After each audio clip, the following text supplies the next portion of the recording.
Hi friends, A2Z Faris വേൾഡിലേക്ക് എല്ലാവർക്കും സ്വാഗതം. ഇന്ന് ഞാനിവിടെ ഉണ്ടാക്കുന്നത് നല്ല ബീഫ് റോസ്റ്റിൻ്റെ റെസിപ്പിയാണ്. അപ്പോൾ നമുക്ക് റെസിപ്പിയിലേക്ക് കിടക്കാം. അതിന് വേണ്ടിയിട്ട് ഞാനിവിടെ ഒരു പ്രഷർ കുക്കർ എടുത്തിട്ടുണ്ട്. പ്രഷർ കുക്കർ ഒന്ന് ചൂടായാൽ നമുക്ക് ഒരു 1.5 ടേബിൾ സ്പൂണ് വെളിച്ചെണ്ണ ഒഴിച്ചെടുക്കാം.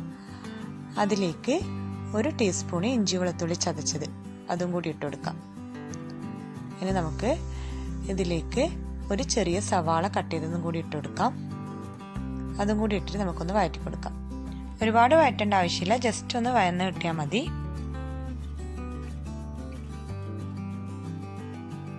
ഇപ്പോൾ സവാള കുറച്ച് വഴന്ന് കിട്ടിയിട്ടുണ്ട്. ഇനി നമുക്ക് ഇതിലേക്ക് പൊടികൾ ആഡ് ചെയ്യാം. 1 ടേബിൾ സ്പൂൺ മുളക് പൊടിയും 1/4 ടീസ്പൂൺ മഞ്ഞൾപ്പൊടി, 1 ടീസ്പൂൺ കുരുമുളകിൻ്റെ പൊടി,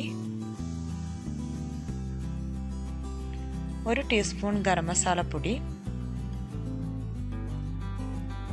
1/2 ടീസ്പൂണ് ചെറിയ ജീരകം പൊടിച്ചത്, ഇതും കൂടി ഇട്ടിട്ട് നമുക്ക് ഒന്ന് റോസ്റ്റ് ചെയ്തെടുക്കാം. അപ്പോൾ പൊടികൾ ആഡ് ചെയ്യുന്ന സമയത്ത് ചെറിയ സ്റ്റീമിലിട്ടിട്ട് വേണം പൊടികൾ ആഡ് ചെയ്യാൻ, അല്ലെങ്കിൽ പെട്ടെന്ന് കരിഞ്ഞു പോകും. അപ്പോൾ അതൊന്ന് പൊടികൾ ചൂടായതിന് ശേഷം നമുക്ക് ഇതിലേക്ക് ആവശ്യമായിട്ടുള്ള ബീഫ് എടുക്കാം.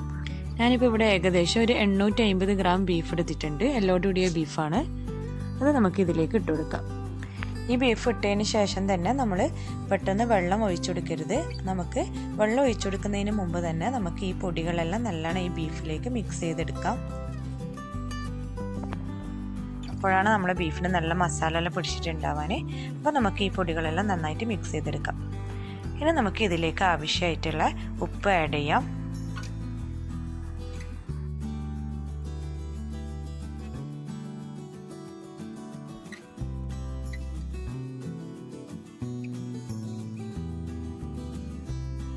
ഇപ്പോൾ നമ്മളിട്ട പൊടികളെല്ലാം നല്ലോണം ബീഫിൽ നല്ലോണം മിക്സ് ആയിട്ടുണ്ട്. ഇനി നമുക്ക് ഇതിലേക്ക് ആവശ്യമായിട്ടുള്ള വെള്ളം ഒഴിച്ചു കൊടുക്കാം.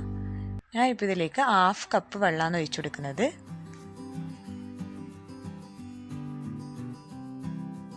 വെള്ളം കൂടി ഒഴിച്ചു കൊടുത്തതിന് ശേഷം നമുക്കിതൊന്ന് മിക്സ് ചെയ്തിട്ട് വേവിച്ചെടുക്കാം.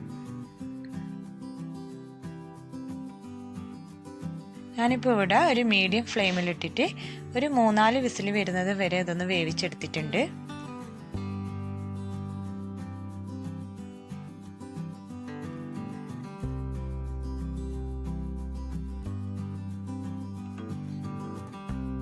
ഇനി നമുക്ക് ഇതിൻ്റെ സ്റ്റീമൊക്കെ പോയതിന് ശേഷം മാത്രം നമുക്കിതൊന്ന് തുറന്നു നോക്കാം.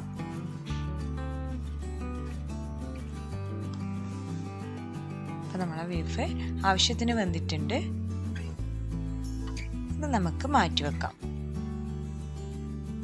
ഇനി ഇതിൻ്റെ ഒരു മസാല ഉണ്ടാക്കാൻ തുടങ്ങാം. അതിനൊരു ഫ്രൈ പാൻ ചൂടാക്കാൻ വെച്ചിട്ടുണ്ട്.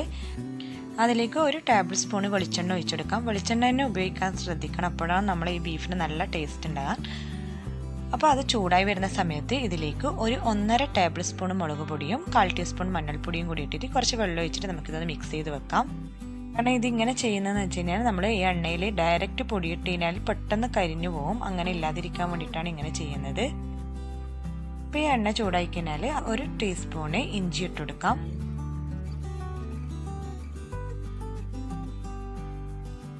അതൊന്ന് വഴന്ന് വരുന്ന സമയത്ത് നമ്മൾ വെച്ച ഈ മുളക് പൊടിയും കൂടി നമുക്ക് ഇതിലേക്ക് ഒഴിച്ചു കൊടുക്കാം. അപ്പോൾ ലോ ഫ്ലെയിമിൽ ഇട്ടിട്ട് വേണം നമുക്കിത് ഒഴിച്ചെടുക്കാൻ വേണ്ടിയിട്ട്. ഈ മുളക് പൊടിൻ്റെ അളവൊക്കെ നിങ്ങളെ മുളക് പൊടിൻ്റെ എരിവിനനുസരിച്ചിട്ട് നിങ്ങൾക്ക് ആഡ് ചെയ്യാം. അപ്പോൾ ലോ ഫ്ലെയിമിന് ശേഷം നമുക്കിതൊന്ന് ഒഴിച്ചെടുത്തിട്ട് ഇതിൻ്റെ പച്ചമണം മാറുന്ന വരെ നമുക്കിതൊന്ന് റോസ്റ്റ് ചെയ്തെടുക്കാം. ഇനി ഞാൻ ഇതിലേക്ക് 4 മീഡിയം സൈസ് തക്കാളി എടുത്തിട്ടുണ്ട്. അത് കട്ട് ചെയ്തത് നമുക്ക് ഇതിലേക്ക് ഇട്ട് കൊടുക്കാം. എന്നിട്ട് നന്നായി മിക്സ് ചെയ്തതിന് ശേഷം ഇതൊന്ന് അടച്ച് വെച്ചിട്ടൊന്ന് കുക്ക് ചെയ്തെടുക്കാം. നമുക്കൊന്ന് ഇതൊന്ന് ഇടയ്ക്ക് തുറന്ന് നോക്കിയിട്ട് ഇതൊന്ന് ഇളക്കി കൊടുക്കാം. അപ്പോൾ വീണ്ടും നമുക്കിതൊന്ന് അടച്ച് വെച്ച് കുക്ക് ചെയ്യാം. അപ്പം തക്കാളി നന്നായിട്ട് കുക്കാവണം, അപ്പോഴാണ് ഇതിൻ്റെ റോസ്റ്റിന് നല്ല ടേസ്റ്റ് ഉണ്ടാവുക. നമ്മുടെ ഈ തക്കാളി കുക്കാവുമ്പോൾ ഈ പൊടിൻ്റെ പച്ചമണമൊക്കെ മാറിയിട്ടുണ്ടാവും. നമ്മുടെ തക്കാളി ഇത് നല്ല പേസ്റ്റ് രൂപത്തിലായിട്ടുണ്ട്. ഇനി ഇതിലേക്ക് നമ്മൾ വേവിച്ച് വെച്ച ഈ ബീഫും കൂടി ആഡ് ചെയ്തിട്ട് നമുക്കൊന്ന് നന്നായിട്ട് മിക്സ് ചെയ്ത് കൊടുക്കാം. ഇപ്പോൾ തന്നെ വെള്ളം ഒഴിച്ചെടുക്കണ്ട, നമുക്ക് ഫസ്റ്റ് ബീഫ് മാത്രം ഇട്ട് കൊടുത്തിട്ട് നമുക്കിതൊന്ന് നന്നായിട്ട് മിക്സ് ചെയ്തെടുക്കാം. ബീഫ് വേവിക്കുന്ന സമയത്ത് നമ്മൾ ഉപ്പ് ഇട്ട് കൊടുത്തിട്ടുണ്ടായിരുന്നു. അപ്പോൾ നമുക്ക് ഇതിൽ ഉപ്പ് ആവശ്യമുണ്ടെങ്കിൽ ഇതിൽ കുറച്ചും കൂടി ആഡ് ചെയ്യാം. പിന്നെ അതൊന്ന് മിക്സ് ചെയ്തതിന് ശേഷം ഇതിലേക്ക് നമുക്ക് കുറച്ച് വെള്ളം ഇത് നമ്മൾ വേവിച്ച് വെച്ച ഈ വെള്ളം നമുക്ക് ഒഴിച്ചു കൊടുത്തിട്ട് ഇതൊന്ന് റോസ്റ്റ് ആക്കിയിട്ട് എടുക്കാം. എല്ലാ വെള്ളം ഒന്നിച്ച് ഒഴിച്ചെടുക്കണ്ട, നമുക്കിതുപോലെ കുറച്ചായിട്ട് ഒഴിച്ചെടുത്തിട്ട് നമുക്കിതൊന്ന് റോസ്റ്റ് ചെയ്താം. ഇപ്പം കണ്ടാൽ നമ്മുടെ നല്ല ബീഫൊക്കെ നല്ല മുളകൊക്കെ നല്ല പിടിച്ച് നല്ല റോസ്റ്റ് രൂപത്തിലായിട്ടുണ്ട്. അപ്പോൾ ഇതൊന്ന് കുറച്ചൊന്ന് ഇതിലേക്ക് കുറച്ച് വെളിച്ചെണ്ണ ഒഴിച്ചെടുക്കാം. നല്ല ഫ്ലേവർ ഉണ്ടാവും. ലാസ്റ്റ് വെളിച്ചെണ്ണ ഒഴിച്ച് കൊടുക്കുന്ന സമയത്ത് ഇതിൽ കുറച്ച് വെളിച്ചെണ്ണയും കുറച്ച് കറിവേപ്പിലയും കൂടി ആഡ് ചെയ്തിട്ട് ഇത് നമുക്കൊന്ന് മിക്സ് ചെയ്തെടുക്കാം. അപ്പോൾ നമുക്ക് എത്രയാണ് റോസ്റ്റ് ആവേണ്ടത് അതിലാക്കിയിട്ട് നമുക്കിതിൻ്റെ ഫ്ലെയിം ഓഫ് ചെയ്യാം.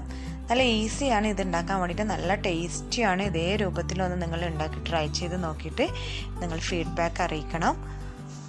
അപ്പോൾ നമ്മുടെ ചാനൽ സബ്സ്ക്രൈബ് ചെയ്യാത്തവരുണ്ടെങ്കിൽ ഒന്ന് സബ്സ്ക്രൈബ് ചെയ്തേക്കണേ. അടുത്തുള്ള ബെല്ലൈക്കൺ കൂടി ഒന്ന് ക്ലിക്ക് ചെയ്ത് ഓൾ ഓപ്ഷനും കൂടി സെലക്ട് ചെയ്യുക. വീഡിയോ ഇഷ്ടമായാൽ ലൈക്ക് ചെയ്യാനും ഷെയർ ചെയ്യാനും മറക്കരുത്. അപ്പോൾ ഇൻഷാ അല്ലാഹ് നല്ലൊരു റെസിപ്പിയുമായിട്ട് നമുക്ക് അടുത്ത വീഡിയോയിൽ കാണാം.